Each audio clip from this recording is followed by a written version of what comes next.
ठीक, 10% में आते होंगे। कितने लोग समझते हैं कि ऊपर के 20% लोगों में आते होंगे? अच्छा, कितने लोग समझते हैं, मैंने फिर कहा माशी तौर पे ना देखें, इल्म की बुनियाद पर, तालीम की बुनियाद पर और इस बुनियाद पर कि आप माशरे में कोई तब्दीली, कितने लोग समझते हैं कि ऊपर के 30% यानी कि ऊपर की जो क्रीम है उसके 30% में आते होंगे?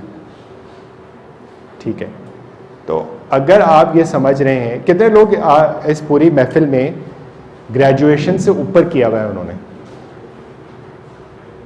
ठीक है, और कितने लोगों ने प्रोफेशनल डिग्रीज हासिल की हुई हैं, MBA किया हुआ हो या इंजीनियरिंग किया हुआ, मेडिकल किया हुआ हो? ठीक है, सही।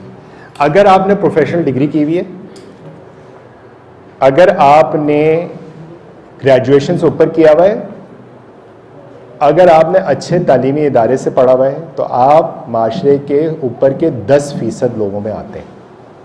मैंने फिर कहा माशी तौर पे मत देखें, माशरे पे देखें, अपनी जगह को पहचानें। अपनी जगह को पहचानेंगे तो अपनी जिम्मेदारी का एहसास भी उतना ही होगा। अगर आप ये समझते हैं, मैं बिल्कुल इसकी मिसाल ऐसे देता हूँ, और ये मिसाल भी ज़रा सख्त है लेकिन इसको समझना ज़रूरी है, और फिर इसके बाद हम ब्रेक कर दें, इंटरवल कर देंगे। अगर आप ये समझते हैं कि एक बच्चा, मैं आपसे सवाल ये करता हूँ कि अगर एक बच्चा जो ग्रेजुएशन के लेवल का इम्तिहान दे सकता हो, क्या आप उससे मैट्रिक का इम्तिहान लेंगे? नहीं लेंगे। आप लेंगे? आप मैट्रिक का इम्तिहान लेंगे? आप मैट्रिक का इम्तिहान लेंगे? उससे नहीं लेंगे।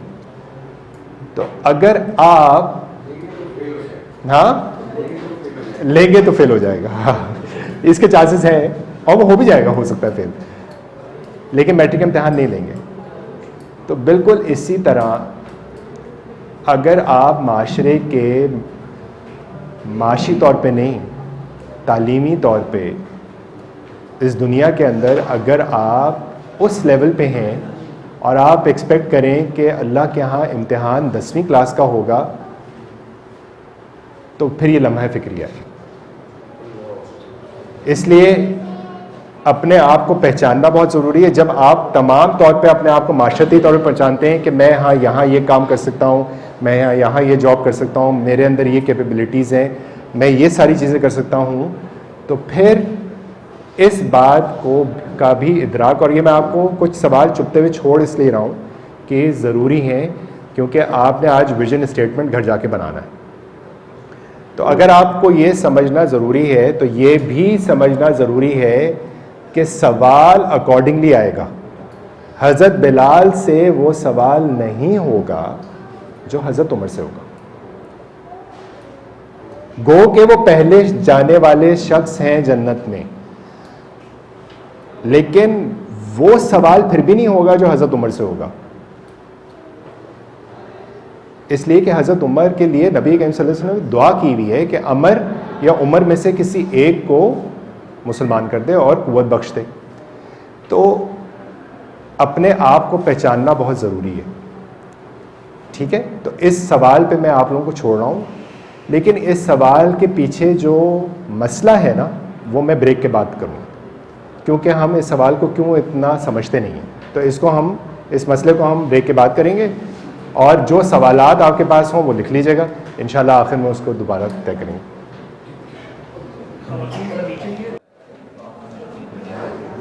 हाँ, अच्छा, आप लोगों के पर्चों पे लिखा हुआ होगा कि एंजाइटी क्या है। एक पर्चे पे लिखा होगा एंजाइटी। हम बहुत आजकल सुनते हैं कि एंजाइटी हो गई, एंजाइटी है, anxiety, anxiety, depression, tension. Anxiety क्या है, लिख लीजिए। फियर, लिख लें, अपने पास लिख लीजिए उसको।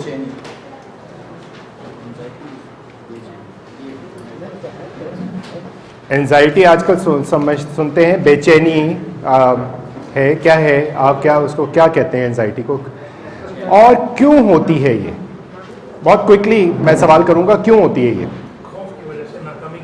नाकामी की वजह से, ठीक है। क्यों होती है बेचैनी? क्यों करते हैं सर पे सवाल? खौफ होता है, ठीक है, खौफ की वजह से।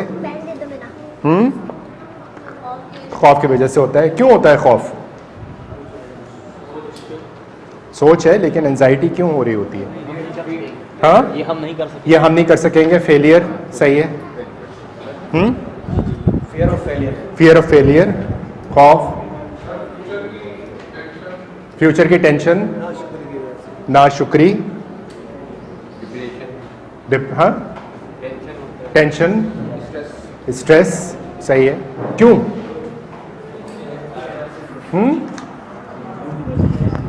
स्ट्रेस की वजह से, सही है। ठीक है, ठीक है। डिजायर अकम्प्लिश ना हो, सही है, ठीक है। कुछ ना कर सकने का खौफ या कुछ ना हासिल होने का खौफ, दोनों में से क्या चीज? ना करने का खौफ, हासिल भी नहीं होगा, तो पहली क्या चीज? ना हासिल होने का खौफ ट्रिगर करता है कुछ ना करने का खौफ, या कुछ ना करने का खौफ लेके जाता है कुछ ना हासिल करने के खौफ में? कुछ ना हासिल करने का खौफ इतना बढ़ जाए कि इंसान कुछ नहीं करने के काबिल रहता है, ऐसे ही है ना? तो क्या चीज है? अगर आप नताइज के ऊपर फोकस रहते हैं, अगर आप नताइज को हमेशा मद्देनजर रखते हैं, तो लाजमन एंजाइटी आएगी। अगर आप नताइज को हर वक्त मद्देनजर रखते हैं और अपने तरीके के नताइज चाहते हैं, तो हमेशा एंजाइटी आएगी। क्योंकि जब जब आपका नतीजा आपके मुताबिक नहीं आ रहा होगा, बेचैनी बढ़ेगी। बेचैनी बढ़ेगी तो खौफ बढ़ेगा। खौफ बढ़ेगा तो एनर्जी कम होगी। एनर्जी कम होगी तो काम नहीं होगा। काम नहीं होगा तो मज़ीद बेचैनी बढ़ेगी। तो अगर आप नताइज पे फोकस रहते हैं, क्या बात बताना चाह रहा हूं मैं आप लोगों को यहाँ पर? अगर आप रिजल्ट ओरिएंटेड हैं तो शायद वो एंजाइटी को रीच करती है। ठीक है, अगर रिजल्ट ओरिएंटेड है आप, सही है, आपको फोकस आपकी मेहनत के ऊपर होना चाहिए।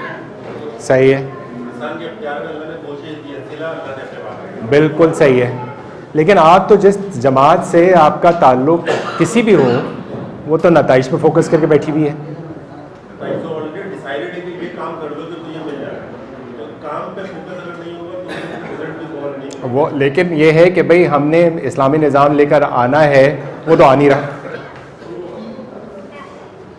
25 साल से, 35 साल से, 65 साल से, 75 साल से कोशिश हो रही है, निज़ाम नहीं आ रहा। बेचैनी हो रही है कि आ क्यों नहीं रहा। जी, उसकी जो काम हम लोग कर रहे हैं ना, उसके दो नताइज पॉसिबल हैं।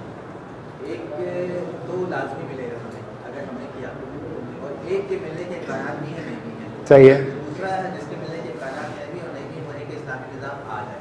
सही है, ये दोनों चीज़ें हमारी ज़िंदगी में आए, सही है, लेकिन हमें इसके लिए काम करना है। बिल्कुल ठीक है। हम इसके लिए काम करते रहेंगे तो जो एक कामयाबी का वादा अल्लाह ने किया हुआ है, हाँ, वो हमें मिल जाएगा। सही है, तो अगर हमारे ज़िंदगी में ये चीज़ क्लियर हो तो मेरा ख्याल है कि एंजाइटी नहीं। सही है, ठीक है। तो ये कहते हैं कि अगर हम जो निज़ाम लेकर आ रहे हैं वो ना भी आए तो कामयाबी फिर भी यकीनी है, क्योंकि हमारी कामयाबी का दारो मदार इस निज़ाम के आने या ना आने से मशरूत नहीं है। ऐसे ही, ठीक है जी, जी, जो आप हासिल करना चाह रहे हैं उसके लिए जो आपने स्ट्रेटेजी बनाई है, क्या वो वाकई वही स्ट्रेटेजी होनी चाहिए या इसको चेंज होना? अच्छा ठीक है, ये बहुत कलीदी सवाल है, इसके ऊपर मैं आऊँगा अगले टॉपिक पे। बिल्कुल ठीक है, इसको आप नोट कर लें, मैं उस पर वो भी करूँगा। जी, आप कुछ कहना चाह रहे हैं? जी जी, एक मिनट जी,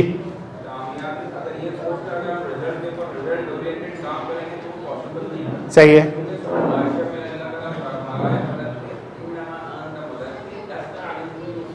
सही है,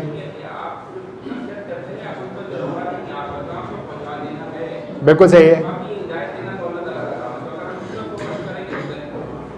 जी। मेरा एक पॉइंट है सर इस पर, ये अल्लाह कुरानी में फरमाता है लैसल इंसान इल्ला मा सआ, इंसान को मिलता है वो ये जिसको कोशिश करता है। सही है, यानी एक चीज लाजिम कर दी कि अगर कोशिश करेंगे तो मिल लाजमी जाएगा। सही है, यहाँ मेरा ये आखिरत में मिलना लाजमी है। सही है, ठीक है। एक मिनट जी, एक वाली बात ही नहीं, अल्लाह के नबी सल्लल्लाहु अलैहि वसल्लम की हदीस चलो, में कि चलो। वो कई एमपी ऐसे भी गुजरे हैं जिनकी यानी उम्मत में एक भी शख्स को यानी वो नहीं कर सके उनको, तो इसका मकसद ये नहीं कि वो नाकाम है। बिल्कुल सही, बिल्कुल सही, ठीक है।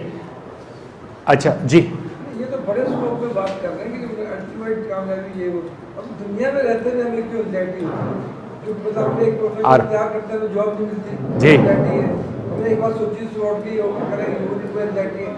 तो हम अपने अपने अपने इर्द गिर्द के माहौल में जब एंजाइटी देख रहे हैं फिर हमको तो डिस्कस कर रहे हैं हाँ। कि हमें क्या पेश आती चीज़ें हमारे जी, साथ जी। कैसे जुड़ी हुई है। अब बाद में हम अल्लाह और रसूल की और आखिरत की बात कर सकते हैं। यूसुफ भाई ने बहुत ही ये बात की, इसी की तरफ मैं आ रहा था कि हमारा जो निज़ाम है पूरी पैदाइश से लेके अभी तक वो सब रिज़ल्ट ओरिएंटेड है।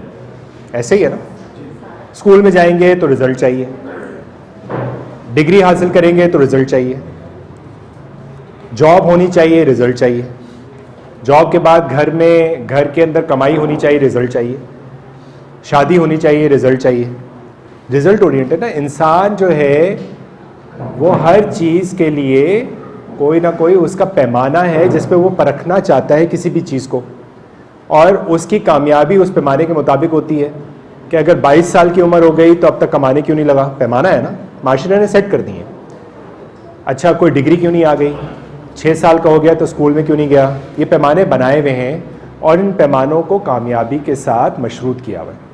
सही है, और ये कोई बुराई भी नहीं है। सही, मसला ये है कि अल्लाह ताला ने यही इम्तिहान डाला हुआ है कि इंसान जब इंसानी माशरे बनाता है तो ये पैमाने सेट करता है माशरे में, क्योंकि माशरे की तरक्की जो है वो उसके मद्देनज़र होती है। ठीक है, क्यों निज़ाम चल रहा है पूरा और उस निज़ाम को वो सही रखना चाहता है, इसीलिए तरक्की के मुकाबला का पूरा फ़िज़ा रखी हुई है ताकि माशरा बेहतर से बेहतर हो। लेकिन अल्लाह ताला ने वो पैमाना वो नहीं रखा हुआ जो इंसानों ने रखा हुआ, और यही गड़बड़ होती है। गड़बड़ ये होती है कि इंसान चाहता है कि वो ही पैमाने के ऊपर जो वो दीन का काम कर रहा है उसका भी जो है वो रिजल्ट नजर आना चाहिए। ये मसला है, और इस मसले को जितना जल्दी इंसान समझ जाए उतना उसकी दुनिया में भी ज़िंदगी बेहतर हो जाती है। क्यों? क्योंकि अगर वो तरजीह में दीन की इस फ़िलॉसफ़ी को नंबर 1 कर दे तो दुनिया के इस तमाम मुकाबलाबाजी से उसकी जान छूट जाती है। कैसे? ऐसे छूट जाती है कि जब वो ये कहता है कि मैं अपनी पूरी कोशिश करूँगा और फिर अल्लाह पे छोड़ देता हूँ और मैं ज़िंदगी के इस फ़लसफ़े पे ज़िंदगी गुजारूँगा, तो फिर एक नाम जिसको हम तवक्कल कहते हैं वो उसकी ज़िंदगी में आना शुरू हो जाता है। ठीक है, क्योंकि वो तवक्कल जो है वो इस दौड़ से अलग कर देता है। फिर माशरे में आप अजनबी हो जाएंगे, कोई बात नहीं, उनके उसके लिए भी खुशखबरी है। लेकिन इस चीज़ को शऊरी तौर पे, और ये आज की मैं 2 मिनट की गुफ्तगू में समझ नहीं आएगा, लेकिन इसको प्रैक्टिस करना, तो इसको लिख लें कि हम दुनिया के हर मामले में अपनी कोशिशों के मुकल्लिफ हैं। नताइज हमारी मर्जी के मुताबिक कभी नहीं आएंगे, आ जाएंगे तो अल्लाह की इनायत है, नहीं आएंगे तो भी अल्लाह की इनायत है। ये वाली बात समझ लेना सबसे ज़्यादा ज़रूरी है। फिर आप माशरे की जिस भी दौड़ में हो, अगर आपका बच्चा फेल हो गया और उसने मेहनत की हुई है तो आप मेहनत पे फोकस करेंगे, फेल होने पे नहीं करेंगे। हो सकता है कि उसके अंदर वो कैपेबिलिटी ना हो। अगर आपका घर बर्बाद हो गया तो आप ये देखेंगे कि आपने घर को आबाद करने की पूरी कोशिश की, नहीं हुआ तो कोई बात नहीं।